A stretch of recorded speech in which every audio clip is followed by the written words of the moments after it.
Kannada heroine Ranya Rao అక్రమ బంగారంతో అడ్డంగా బుక్కైంది.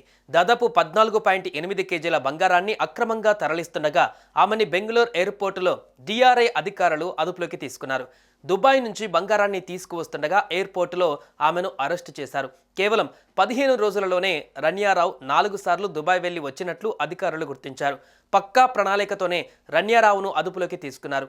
అయితే ఆమె నేను డీజీపీ కూతురుని అని చెప్పడంతో అంతా షాక్ అయ్యారు. రన్యారావు బంగారం స్మగ్లింగ్ చేస్తున్నట్లు తనకు తెలియదన్నారు ఆమె సవిత తండ్రి.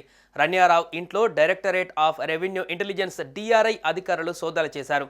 ఆమె ఇంట్లో కోట్లాది రూపాయల విలువైన భారీ నగదు బంగారాన్ని స్వాధీనం చేసుకున్నారు. 2 కోట్లకు పైగా విలువైన బంగారాన్ని 2,67,00,000 నగదును అధికారులు స్వాధీనం చేసుకున్నారు. 14.8 కేజీల బంగారాన్ని స్మగ్లింగ్ చేస్తూ బెంగళూరు ఎయిర్పోర్టులో రెడ్ హ్యాండెడ్గా పట్టుబడింది రన్యారావు. ఆ బంగారం విలువ సుమారు 12.5 కోట్ల రూపాయలు ఉంటుందని అంటున్నారు. రన్యారావు సవతి తండ్రి డీజీపీ స్థాయి అధికారి కావడంతో పోలీసుల తీరుపైన కూడా ప్రశ్నలు తలెత్తుతాయి. సీనియర్ ఐపీఎస్ అధికారి, ప్రస్తుత Karnataka police housing corporation DG doctor K Ramachandra Rao ఆమెకు సొంత తండ్రి కాదు, సవతి తండ్రి.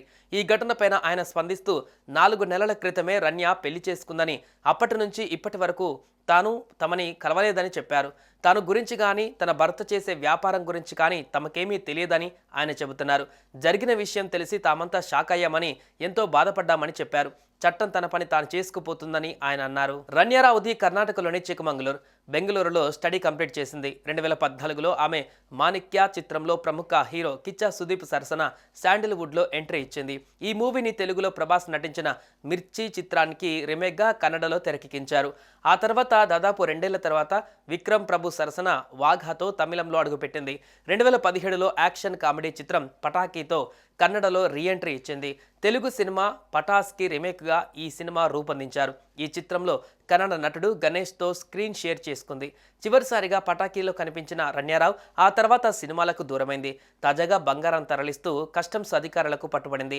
రన్య ఈ మధ్య తరచూ దుబాయ్ ట్రిప్కి వెళ్లి వస్తుండటంతో ఆమెపై ఓ కన్నేసి పెట్టారు అధికారులు. 15 రోజుల గ్యాప్లోనే రన్య 4 సార్లు దుబాయ్ వెళ్లడాన్ని గమనించారు. ఎలాంటి అనుమానం రాకుండా గోల్డ్ బిస్కెట్లని బట్టలలో దాచి తీసుకువస్తున్నట్లు కనిపెట్టారు. చివరికి సోమవారం రెడ్ హ్యాండెడ్గా ఆమెను పట్టుకున్నారు. ప్రస్తుతం రన్యాకి 14 రోజుల రిమాండ్ విధించారు.